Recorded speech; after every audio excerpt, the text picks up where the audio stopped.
Assalamualaikum. Hi everyone. Yan, gagawa tayo ngayon ng stir fry seafoods with vegetable. So, napakadali lang na ito at talagang masarap. Oh, simple lang. Yung mga ingredients natin, andyan lang. Oo. So, ayun, meron ako ditong kalahating kilo or half kilo ng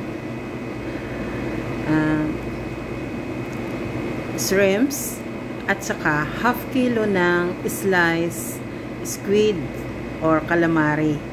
At maglalagay din tayo dito ng beans, merong green beans at saka carrots. At lalong mas masarap kung lalagyan natin to ng chayote. Kaya lang wala lang talagang chayote ako dito. So, ito na lang, green beans at saka carrots. So, yes, ito nga. Magpainit tayo ng kawali at lagyan natin ng mantika, ginger at garlic. Yung chop ng shredded ng garlic at ginger. And then, maglalagay na tayo ng chopped onions.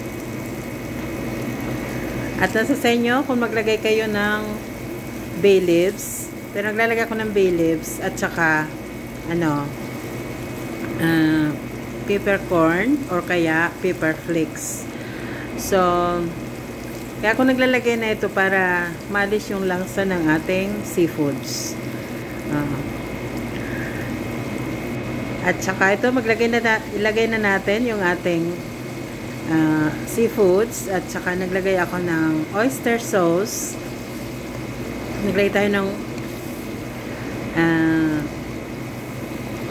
patis o kaya fish sauce at saka maglalagay tayo ng light soy sauce at dark soy sauce. Yun lang naman, napakasimple. At lagay na natin yung ating carrots at ang ating green beans.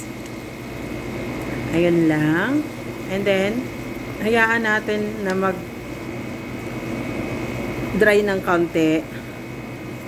At syempre, titikman natin kung ayos ba yung lasa. Yung ayaw ng patis, skip nyo na lang yung patis.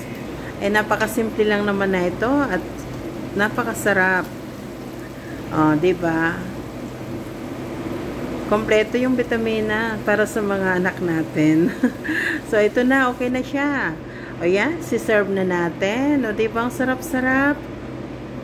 O, mapapa-only rice na naman tayo na ito. Di bale, bukas na lang ang diet. Palagi na lang bukas yung diet, Hindi, napakasarap. Simple at masarap.